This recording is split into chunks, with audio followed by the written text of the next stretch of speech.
Good evening, everyone, and welcome to Saturday Night Soul Stitching. I'm Jean, and as those of you can see in the live, Mike is over in the live chat this evening instead. Welcome, everyone. Michelle, Danielle, Rob from Stitching in the Man Cave, and Soul Brother Mike. Let me see. Debbie Williams is here as well. I don't think I've missed anyone, but yeah, and I see that Mike has put in an explanation of why he is not here live with me this evening, but he is with us in the chat and he is one of my moderators as well. So thank you, Mike. And he is, believe me, he's here. He's here live with me. So, but this evening I will be continuing on with our plans and we'll be doing the soul stitching on my channel each and every Saturday night. And it will still always be projects that have touched either my soul in some way and a lot of times have also touched Mike's soul. So still very much sticking to the theme and what we had planned for these Saturday evenings. So thank you all for joining, and I will give a few more people a chance to pop in on the chat before I get started. I see that Christine, Katie Crafts is here also. Welcome to you. It is great to see you this evening. Let me make sure that I haven't missed anyone saying anything I need to respond to in the chat, just all of you chatting with each other in the chat. Yeah, no, Mike's not going anywhere. We won't let him go anywhere. So hello there, Sister Debbie. Welcome to you as well. And Carol is here. Welcome to you, Carol. It is great to see you this evening also. And so I am going to go ahead and talk a little about what tonight's project is. It is one of the things that for a while has really touched my soul, and I introduced it to a few of you and was totally surprised on how you all really took to it as well. And we will get into a little bit more of that. But I know Mike has been biting at the needles and the fabrics to get started on one of these. So what is it that we are going to be working on tonight, or am I going to be sharing with you tonight? I am going to be sharing with you an old technique of quilting, one that was not originated in the United States, but in India and brought to Africa by the city women when they settled there. And it is Kawandi. And Kawandi is in African or Indian means quilt. So you do not call it a Quandi quilt because you would be saying quilt. You just refer to it as a Kawandi, and that is spelled Kawandi.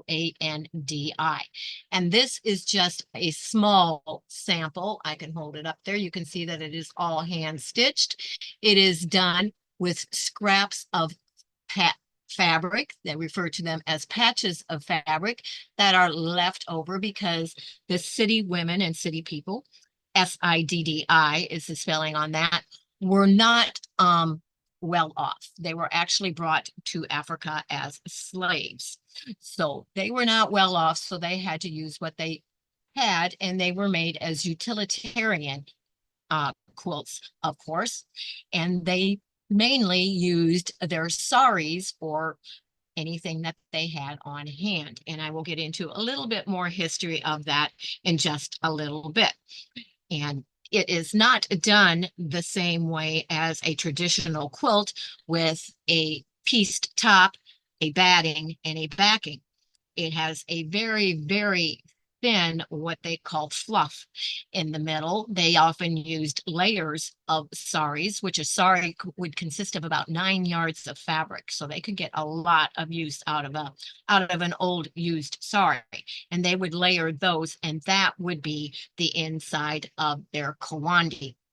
And then it just had a backing on it. And they cut the pieces of their fabric. There's no pattern. They did not follow a pattern. They would cut patches of fabric as they went along, adding them, starting in a corner, going around the outer edge and working from the outer edge to the inside, all stitching it by hand and turning under the edges as needed as they went along. So this is just a small one. This was made when I did my virtual quilt retreat a while back, and everyone that attended that virtual retreat got a little kit, and they also made their own Kawandi during that time. So I'm going to set that off to the side for now, and I have a couple others that I am going to be working on showing you the process this evening. But hot off the press, because it's a little hard to keep all that information in one's mind, we have a news release on the history of Kawandi. Kawandi, what is it? Kawandi means quilt, as I just explained to you. And hello, Tracy, right in the middle of a news release, welcoming people in, but that's okay. No problems there, making sure that I didn't miss anyone else. But Kawandi means quilt. Descendants of African people living in the Karnataka region of India, known as the city, brought this form of quilting with them. Cities use old saris, which typically consist of 9 yards of fabric. Kawandi were used as a utilitarian quilt. Kawandi are worked by hand from small scraps, patches of fabric. No pattern is used. There is no binding, but instead the edges are finished by folding to the inside and stitching shut on the first round of work. They are worked from the outer edge in.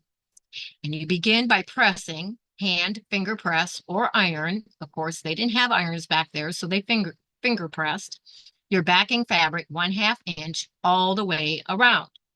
And then you set your filler, batting, flannel, or whatever type of fabric you choose to use to the side for now. It will be added later, which I will be showing you. So that is some of the history on Kawandi, and I will be going along showing you how these are put together, which right here is one of the larger samples that I'm working on. So I am going to show you a smaller one first. And I will say that this smaller one is not using fabrics that you would typically find in a Kawandi, but it is going to be a fun little one anyway.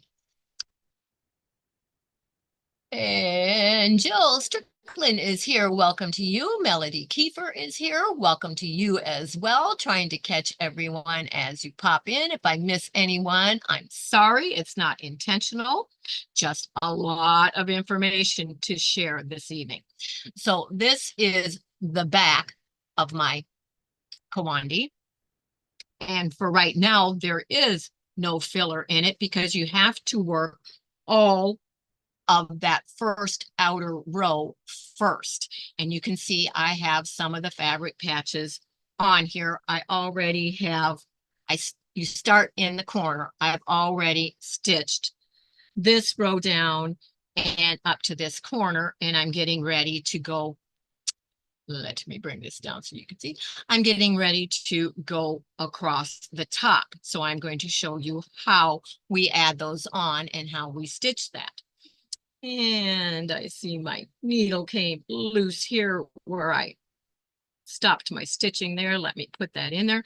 First, let me go over some of the other supplies that you are going to need for this as well, which you are going to need. You are going to need a thimble. And I use two different kinds. I use the traditional thimble on the middle finger.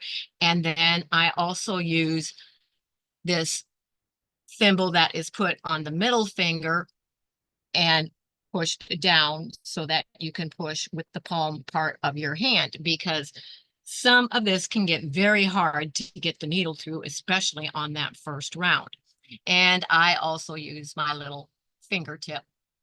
It's a little piece of rubber that helps to pull. It's got grippy on it and it helps to pull the needle through. Your needle, you will see, is very large.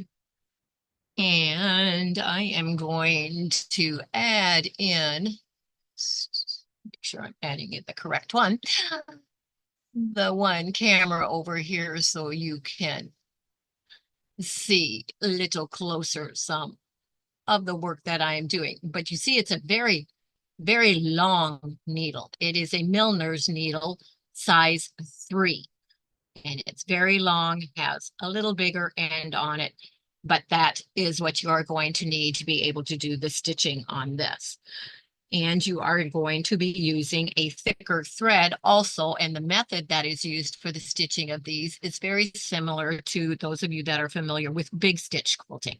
It is like a running stitch, bigger stitches than you would use in a normal hand quilting. And Kathy Riles is also with us this evening. Welcome to you. Welcome, welcome, everybody popping in. So, and you are going to need, probably most of you, a needle. Get the right direction there. A needle threader. The thread that you use is a size 12 weight, or if you are using a pearl cotton, you are going to use an 8 or a 12, whichever you prefer. On this one, I am using what is known as spaghetti thread. You can see that there, and in this beautiful golden yellow color, that is a size 12 weight. I'm actually using that on the one that's underneath that one. On this particular one, I am using Baldani pearl cotton in a size 8, and it is a blue variegated thread. You're going to need some pins, little small ones, or some of the clips. And you will also need a rotary cutter or scissors. I have those down here in front of me. I've got my little cutting mat, a little pressing tool because I'm going to be finger pressing, and yeah, just the little swivel one, and a little ruler for now. You don't need big because you're not using big patches. And this, if you are pressing, and especially when you are preparing your backing where you have to press that 1/2 inch under all the way around, this is a, if I turn it the right way, a hot ironing ruler.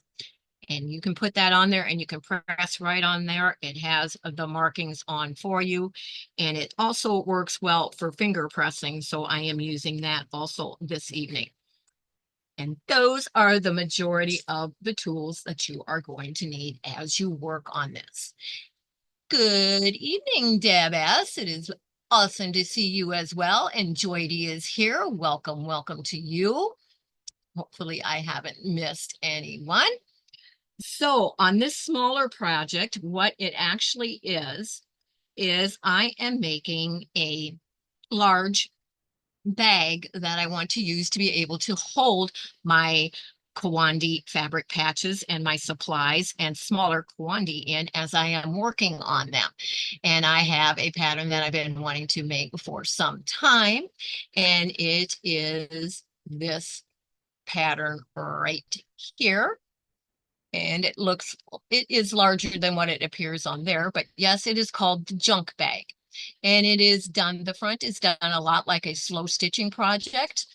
It has lace and doilies and cut out flower and embellishments on it. And that is the front of the tote bag.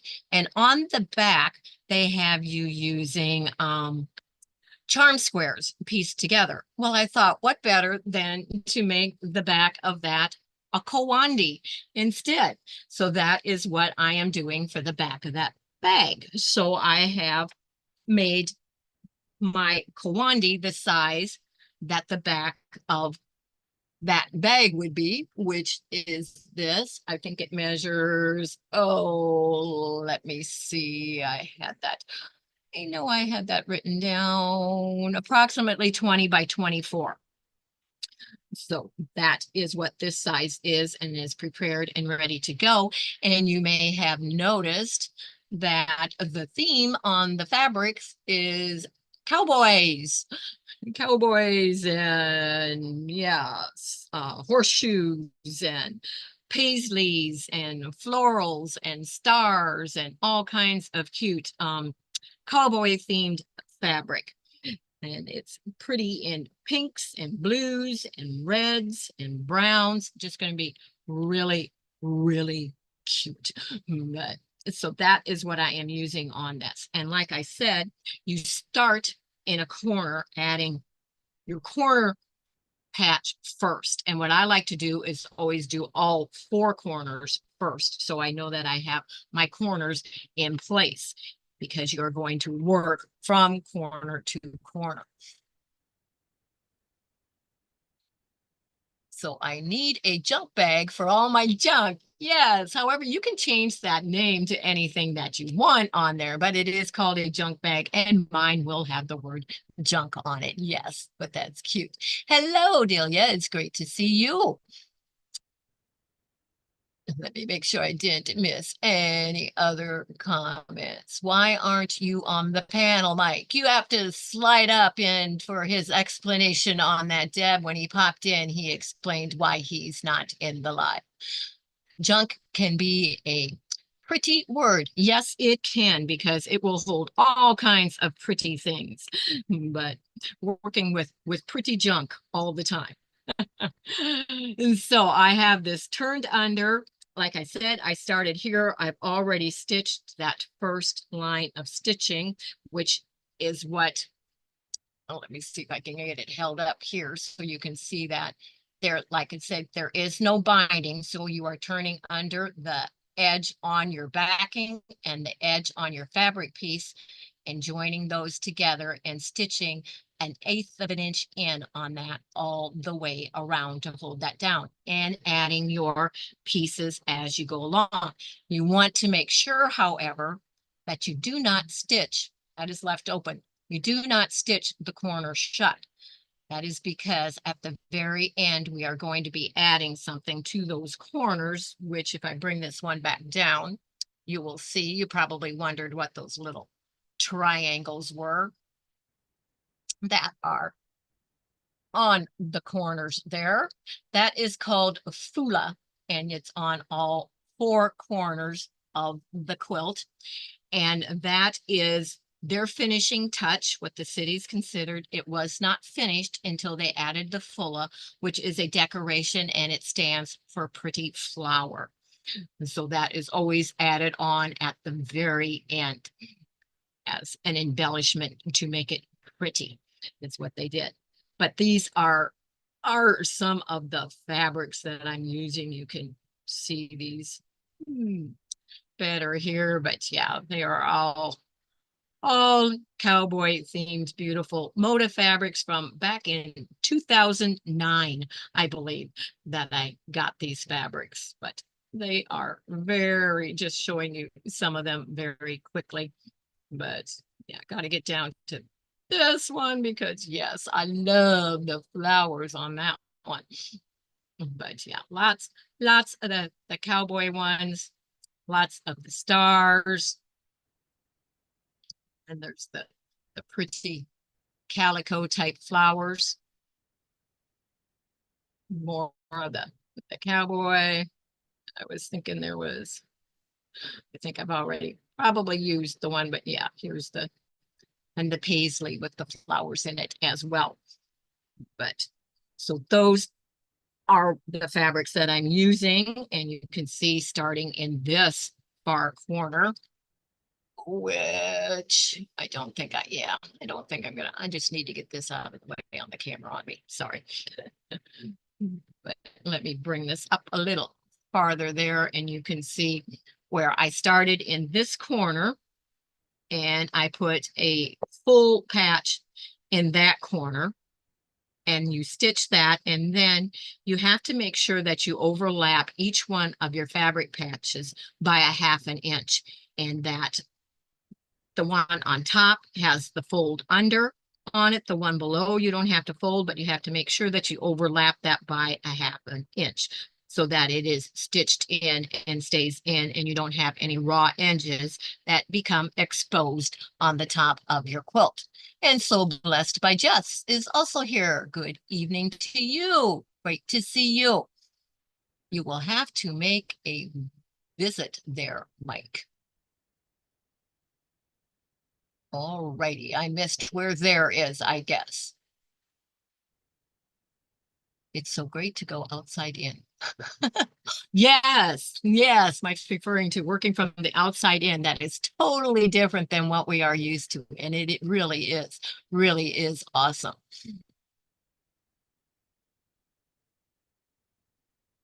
Day, Jean would have to lock the doors. Oh, if you came here?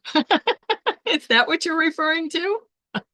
I'd have to hide a few things. I don't think I'd have to lock the doors, but so you want all of your patches to be different sizes. You're not trying to make anything consistent. You're just using what you have, cutting it, and you can see they are all different widths, different lengths. When you add on your next one, you will be covering those sections, and you will have to pay very close attention to which sides need to be folded under and which sides don't before you get too close, because this stitching is going to go continuously around in a rectangular spiral until you end up finishing in the very middle. That is how the stitching is done. So you need to make sure that when you get up here with your stitching, you know that before you get to that 1/2 inch part, you're going to have to stop, and you are going to have to be adding the patch that is going in here. So paying close attention to that all the way around as you do your stitching. But I am up here, so I'm going to bring this down and show you how we stitch that and add on the next patches, which I have some cut here. And I'm going to go ahead and add that next one because I'm close to where that stitching is going to be. So this portion right here is going on that folded edge. So I need to make sure that that edge is folded on this one. This edge is already folded under on the piece that it is going next to. So I can just take my pin under there. I'm going to make sure that I put that under there a 1/2 inch. And I'm going to line that all up so that it is right on the edge there. And I'm temporarily going to put my pin, whoops, back in there to hold that until I get there so that it doesn't move. And I am going to flip this over so I can stitch the correct direction because I stitch, from right to left because I am right-handed, and at the bottom rather than at the top. So let's see. I have another camera angle here. I'm going to see while I'm stitching if that brings in the stitching any better for you. I don't think that's going to bring it any closer, but you might be able to see that a little better while I stitch this. So you are just going to do, like I said, it is a big stitch quilting. You're doing a 1/4 inch on top and an 1/8 of an inch on the bottom. And you are doing that like a running stitch, and you are doing it an 1/8 of an inch from your bottom. And you don't want to load too many stitches on there while you're doing this first round of stitching, or you will get your needle stuck and have a hard time pulling that through. So you are just continuing to go all the way around until it's time to add another patch onto that, stitching that down, and that is what finishes the edge of your quilt as well, which we will refer to this as Kawandi rather than quilt, because Kawandi, as I've already explained, means quilt. And I'm getting right to where that is, so I'm going to remove my pin. Pin cushion is behind me. That's not too handy, but and this is where it gets thick. To where if you didn't have a thimble on or whatever, that is really going to hurt your finger. And you want to make sure that you are always getting a stitch right where that fabric, where it ends right there. You want to make sure that a stitch goes over that so there's not a flapping in the wind, as we may call it there. So you want to plan that so that your stitch goes right over that or right through it. And you're just continuing on then.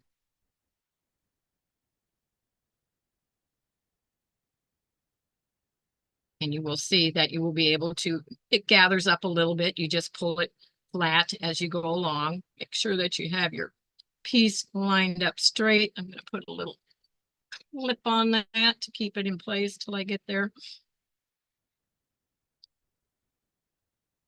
And so you are just continuing to stitch your quarter of an inch showing on top, 1/8 of an inch on the bottom, and keeping it 1/8 of an inch away from the edge.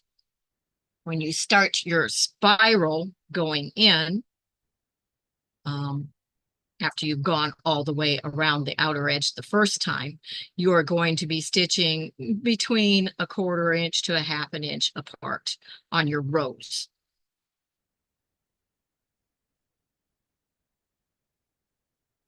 But this is it's very, very fun and soothing to sew because you just don't have to, you don't really have to think about it. You're not following a pattern. You're just picking up whatever fabrics, adding them as you go. And you come out. You do not know what it is actually going to look like until you put the last piece on. And the last piece will be in the very middle of the quilt. And it is referred to as the belly of the Kawandi. And in tradition, the city people, SIDDI, before they sewed the belly down, they would put a blessing underneath it, which in those days usually was some rice or something, because they were short on food and supplies, and they felt that that was a blessing that they would have full bellies. So on, I'm going to, yeah, on this one that I showed you earlier, the little one that was done in the quilt retreat, like I said, everyone that attended that got a kit, and it was with their favorite colors. So they did one with fabrics all from, like say blues. It was all blues or all reds or all pinks or all yellows, all aquas, that type of thing. And so mine, I took and used pieces from every one of each of those kits of the others that attended the retreat. So I have some of everybody in my Kawandi. So it is my memory Kawandi of all those in that retreat. And this is my belly. And underneath my belly, for my blessing, I took little pieces of each one of the fabrics, not each one, but one from each of what the other ones in attending the quilt retreat had, and that is underneath my belly. So my blessing is that they all prosper and have a great life. So that is the blessing under there. It has part of them under there. So that is what is done at the finishing of the quilt. Oops, and we just had that come up. But so yeah, there's a lot of tradition and meaning behind the Kawandi. And I am at my, which I actually shouldn't have taken that last stitch, so I'm going to have to unthread because I came too close to where that 1/2 inch is going to land. So I'm taking that last stitch out. so I have room for my next fabric patch.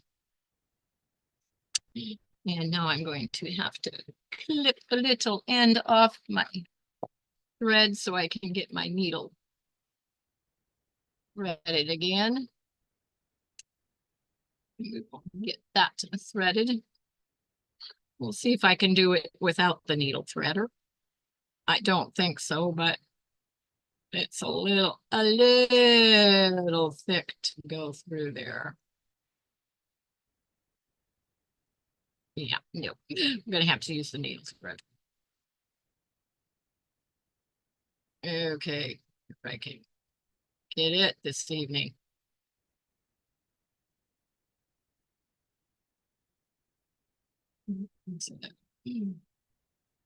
Re-threading that.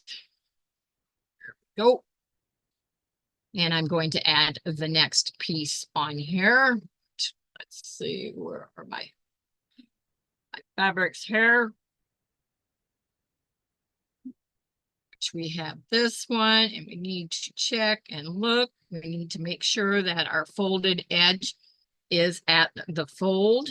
And on this one, this part is not folded, so this is the folded one on here, overlapping that by the 1/2 inch, and I have folded the edge on this as well. And I'm just going to hold that for right now because I'm very close to where that stitch is going to be, and I'm going to plan that so that I come up, as I said, right at the very edge without going through my thumb of that, so that holds that edge of that piece that I'm adding on down. Yeah, now I can take my other stitches, and this is the thick part because right now we are going through 1, 2, 3, 4, 5 layers of fabric. That's where it gets a little thick where those meet. But you just have to tug and it comes right on through. And I'm going to go ahead before I go any farther, and I'm going to add my next piece on there as well.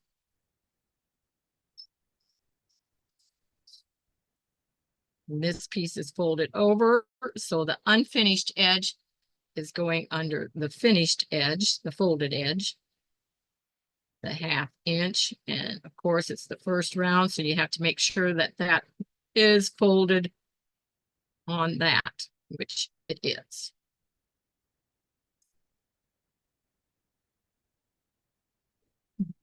Flip that on. And I might as well go ahead, because I have another to show you, and put on the next piece as well, which this is folded on this edge. So this is the unfolded edge going under there by the 1/2 inch.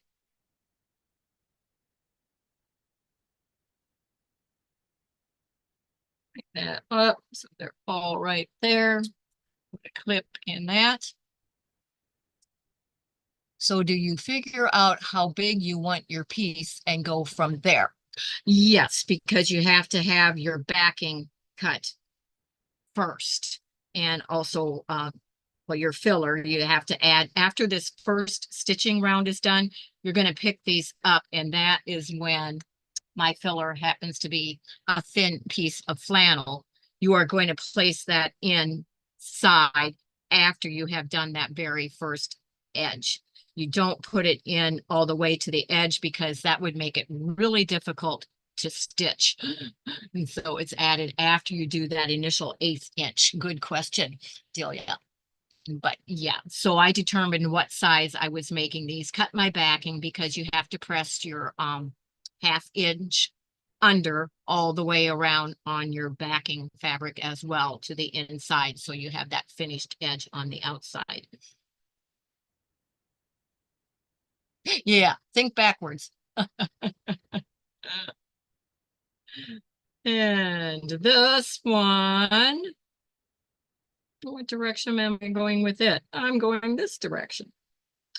It's sliding underneath this one, and it's going on top of that one.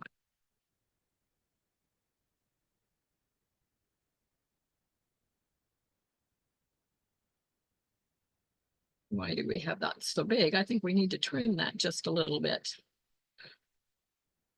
Let me check. Well, I'm trying to figure this out here. Oops, got to go that way. Has to go that way. But when you see that, and see, I don't need that to be that big. I only need it to go under there by the half of an inch. So I am going to carefully, so I don't cut too much off, I am going to trim this side because I don't want too much bulk underneath there.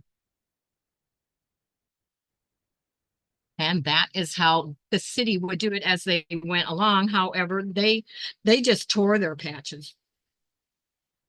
And it's funny because I've watched several of Margaret Fabrizio, and I will leave her link. She is no longer with us. She's no longer living, but she is an awesome, awesome woman who traveled to Africa, to where the city people were in Kanatarka. I think 3 or 4 times, and she sat with the city women and was all actually taught by one of them, taught her doing a complete Kawandi, how to do the Kawandi. And she is just, when she talks about it and shows the quilts that she has done, it is just amazing. She will get you hooked on Kawandi right away. I mean, I could just sit there and listen to her and look at her quilts forever. She kept wanting to learn the mystery, trying to figure out the mystery of the Kawandi. And she soon figured out that you cannot discover the mystery because it's a mystery. And no Kawandi will turn out the same. Each one takes on its own maker's personality. And she said they would sit there in a circle outside with their Kawandi all out in front of them, working on them.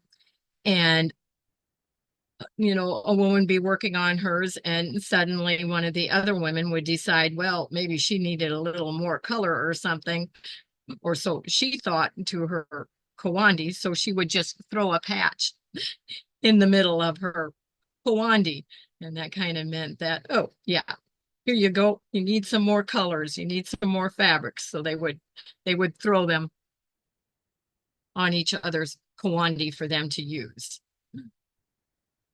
So, but it's just amazing, the stories. And when Margaret Fabrizio would show one of her quilts, it was always an unveiling. It was hung and covered, and she would invite friends and other people over, and she would have a quilt, a Kawandi unveiling. And so that was very, very interesting. But there are some awesome videos out there by oh, I can't recall his name right now, that interviewed her and some others, and then her own, but she does have a channel that is still there and you can still watch them. So yes, Mike says watching the city women work the fabric into piles is amazing. Yes, it's awesome to watch what she shares from her trip there. But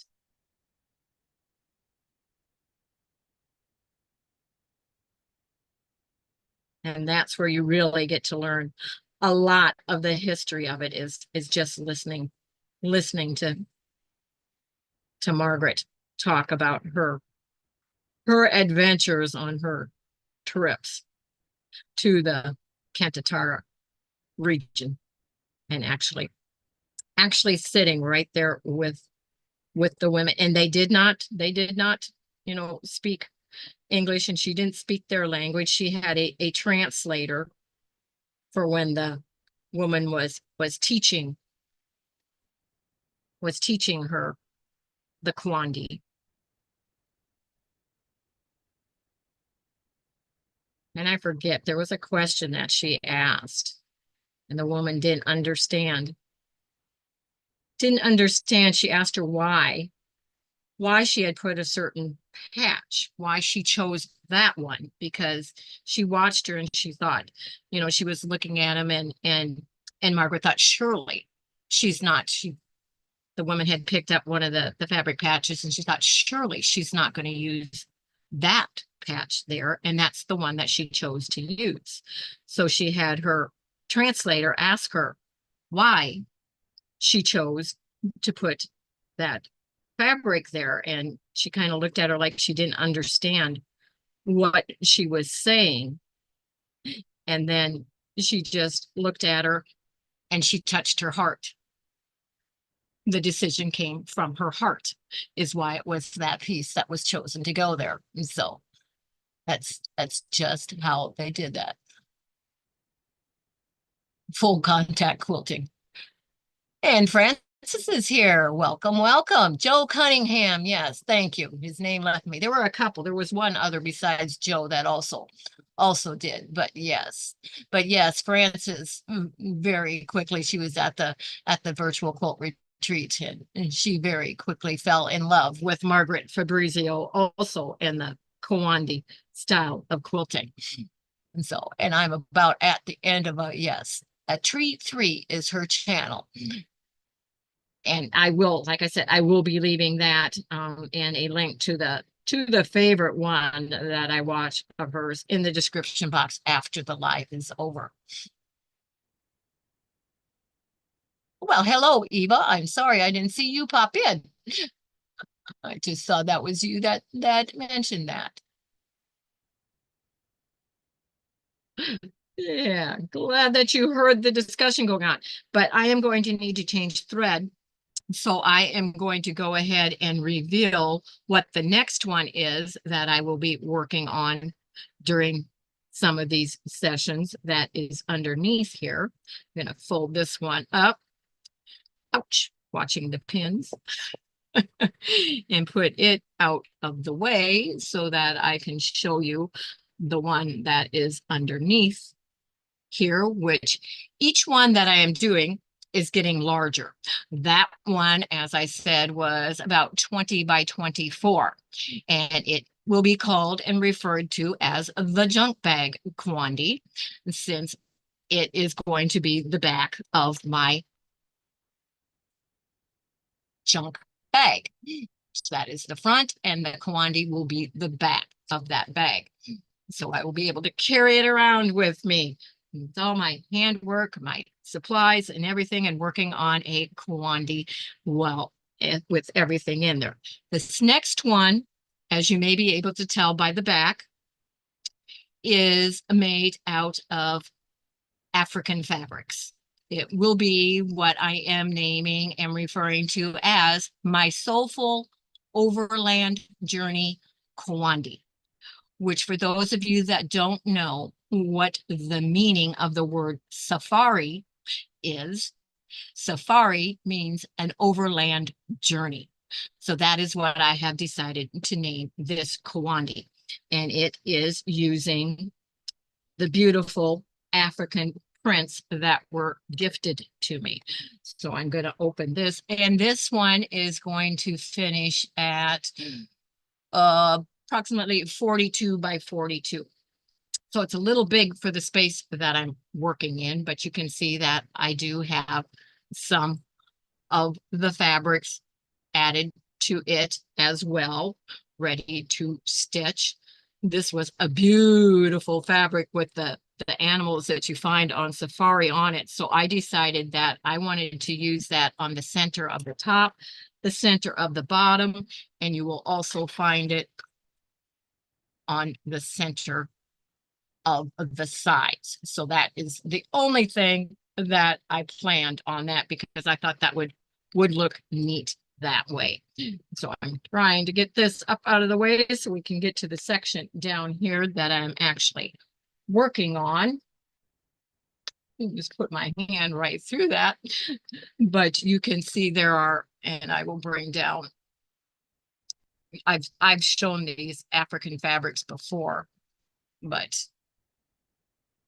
and these are little squares of the animals that I will be using. There is a thing called tickly, which can be a small and piece of fabric that is added with all the edges folded under to the top of your Quilting randomly. And I decided those would work very nice for that. So I will be using those as tickly, Tikli, I believe is how they spell that. But these are some of the beautiful African fabrics that I am using in this quilt. That's backwards because I know that that's got the beautiful gold on it. But, and I did have to pre-wash all of those fabrics. But so again, you start in the lower corner and doing that very first stitch all the way across there, which on this one, I have only gotten this far on there. And I do, if I can hold this, I do have some of the fabrics already folded and going along that other edge. Yes, all the way up to the, and they do flop around until you get the rest of that stitching in. And that's why you just kind of hold them down with a pin or whatever, or your hand. A lot of times the city women, they would only, add one patch at a time. They didn't add as far ahead as what I have there, but wanted to get some of them on there so that I could keep going while I was stitching on this. And I need to get this all straightened back out and flat before I can start stitching on there, but it is just done the same way. And I can see why the advantage of going outside and laying these on the ground in front of them to work on, because they were working on very large, some of them, Kawandi, and therefore this clip came undone. It's not on the back of the quilt. Need to put that back on there, but I need to make sure it's lined up properly first. It's just holding the two together and not onto the back. I'll have to adjust that when I get to it. We'll just put that in there so it's not coming off there right now. But some of these, that one is one of the silky, slippery ones, and that could be why it's slipping just a little bit. But and Tracy says that I can't thank you enough for introducing this to us at the retreat. The video is awesome. I enjoyed watching and amazed by her. Yes, she is just an amazing woman.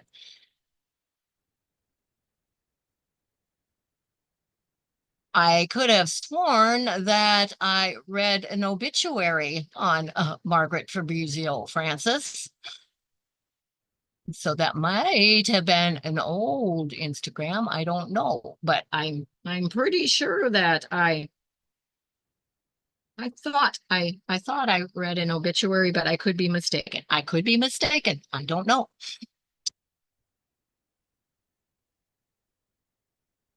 Could be mistaken. But I have to start a new thread, so I'm going to show you how I do that because we have to come through the layers. So I'm just going to pick this up and I am going to bring my needle up through the middle into where my next stitch would be so that the knot is in between the layers under there. And that's how you start when you need to start another thread. And again, we are working that 1/4 inch on the top, 1/8 of an inch on the bottom, big stitch quilting, just like a running stitch. And this first round takes the longest. It's a little harder to do. You can't go as fast because you're going through all those layers. But very, very soothing, relaxing, and yeah, you just kind of become one with what you are doing. And, and it's awesome to see what your quandary looks like in the end, because like I said, you have no way of knowing what it's going to look like until it's finished.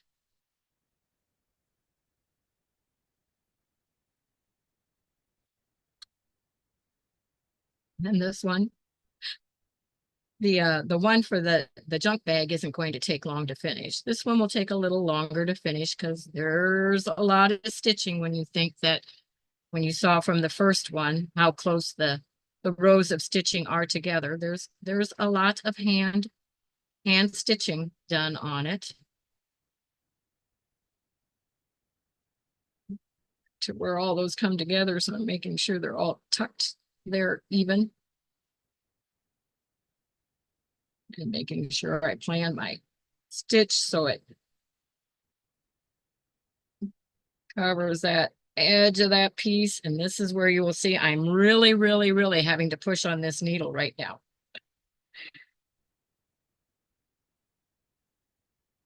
To where they actually use a little pliers sometimes to pull their needle through.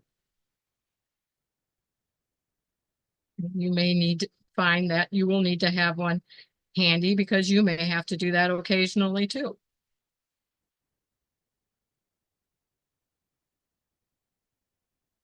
Especially on some of these African fabrics are pretty dense in areas and can have a tendency to be quite thick.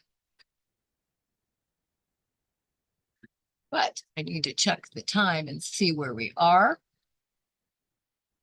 But that gives you a good idea of how they start out. And I will be continuing to work on this so you can see the rest of the process of adding the patches, fabric patches, when you get to the second round and working your way to the middle, to the belly of it. And I will actually also be sharing how to add the tickly on when I come to that. So you can see what those are. And those are just, that's something optional. It doesn't have to be on there. It's just something that they occasionally add for interest and decoration on their Kawandi. And I just thought those little squares with the safari animals in them would really look neat, randomly placed around the Kawandi.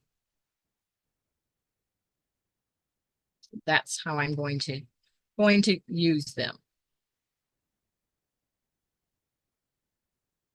And my thread stuck in there. There we go.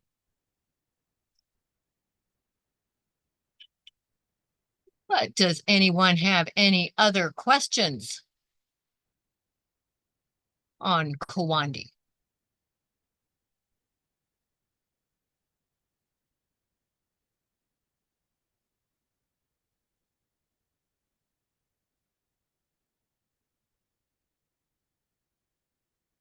I'm reading your reply in the comments, Debbie, and I don't know what it's to. It says, yes, I looked it up at the cottage last month. I'm not sure what that is. Oh, are you talking about the obituary? Because I was going to say I could have sworn I read an obituary, but and Maritza is here. Welcome, welcome to you.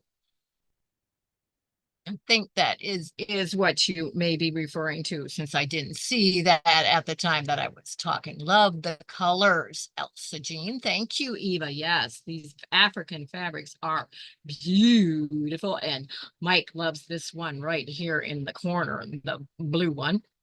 He's fond of that one. But this is one, and I did mention that I'm going to be working on 3 of them. The other one I may not start working on right away. I have to have a little bit more room to be working on it than what I have out here.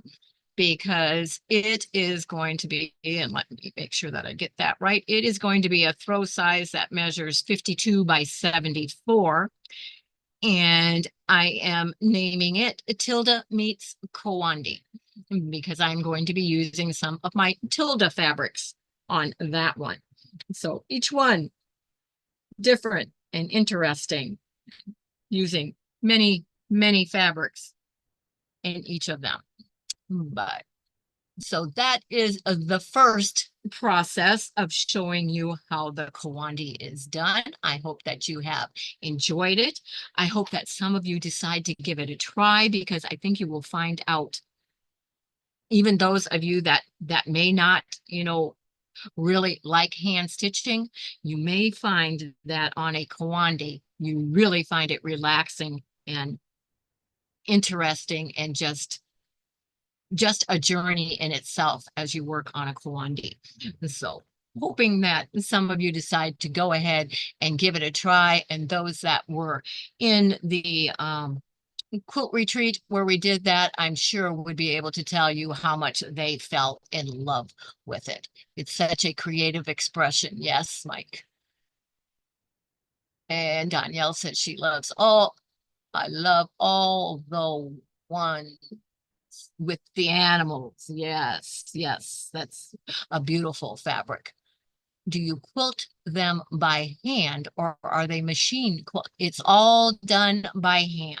Every single bit of it, Delia. That is what I'm doing. I am doing the stitching right now. That's the start of going all the way around. And it is a continuous, like I said, it's a continuous rectangle spiral working from the outside, and it works its way right into where you end in the very middle of the quilt with the same stitching that I have been doing along the edge here. You just continue doing that.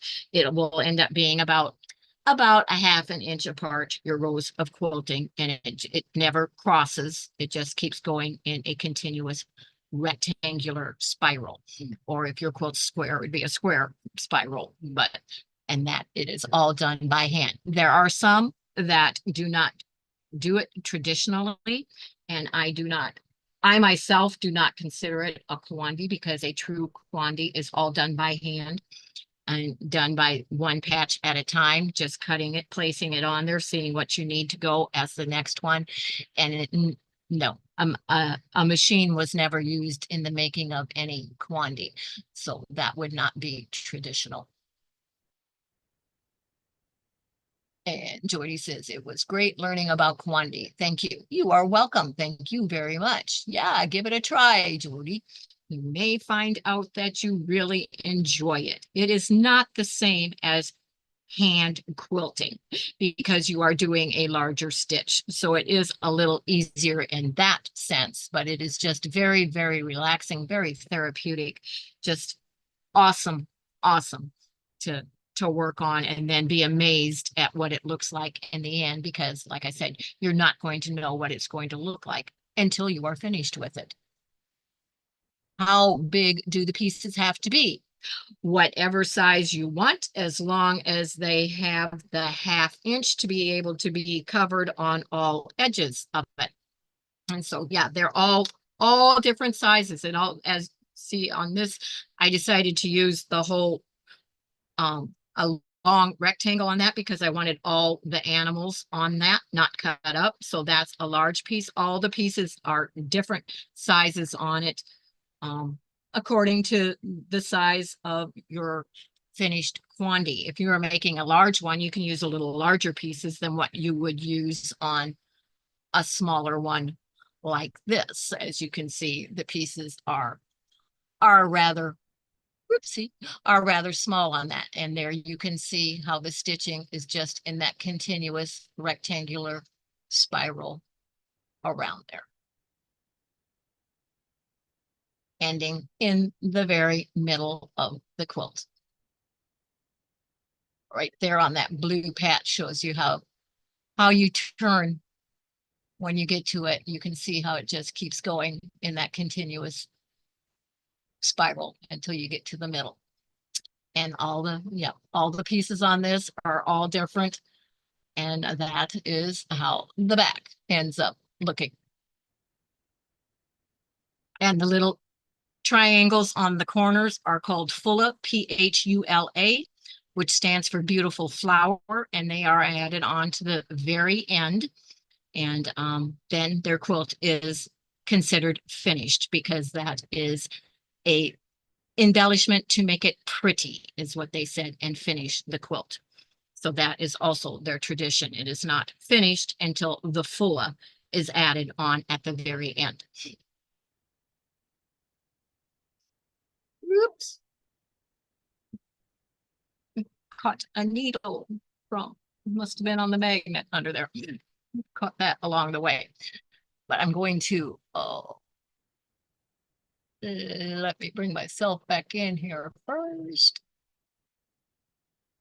There we go. And I am back. But so can you throw circles in there? Well, you could, but that would have to be considered the tickly, which I don't know. Did I have that in my notes that I have a better, yeah, tickly, Tickle. As an option, as you're progressing along, you may add what are known as tickly, which is a decorative element just plopped in as decoration. These will also have all edges folded under before stitching in place. So yes, as long as you had all of your edges folded under, you could add circles, not in the edging here. That would be added on over the top of patches that you've already put on as kind of like an applique in traditional quilting. Need to show the camera. I do square or rectangle. Yes, if you're doing a square quilt, yep, it would be a square. Rectangle would be a rectangle. Like the tilde is going to be one great big rectangle. I said that one will finish at 52 by 74. And then I do plan on doing a super queen after that one.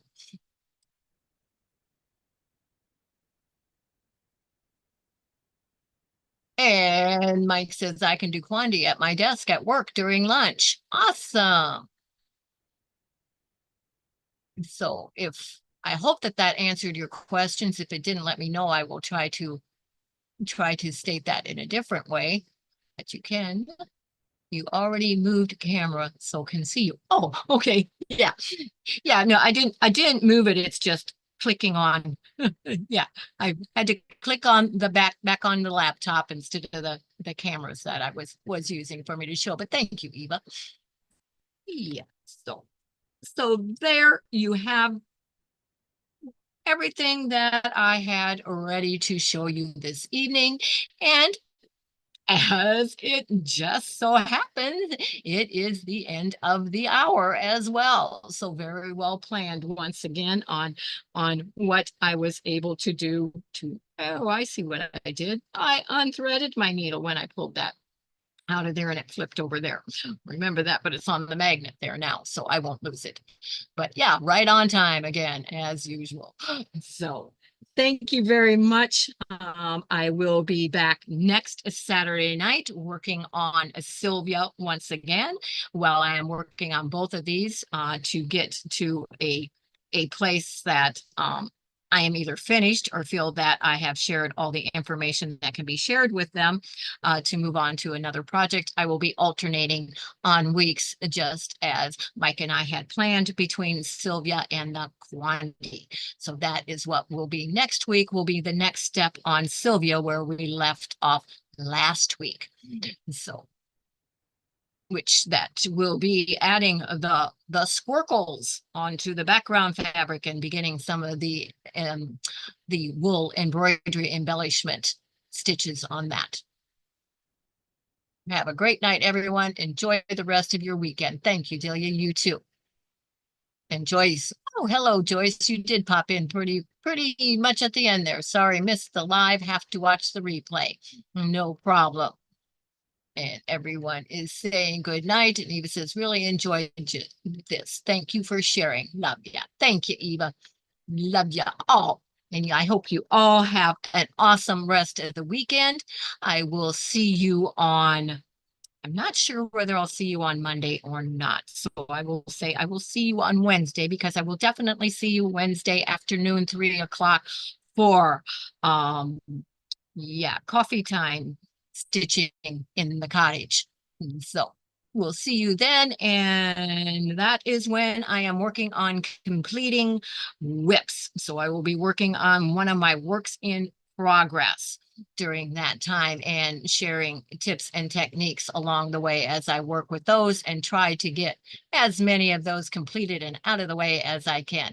Those of you that know me know that I have over 200, so that could take a while. So let's live long and prosper and get our whips done. I'm surprised whip didn't jump up here while I was saying that. But thank you, everyone. Have a great weekend. And remember, in the meantime, I can keep you in stitches. Bye bye, everyone.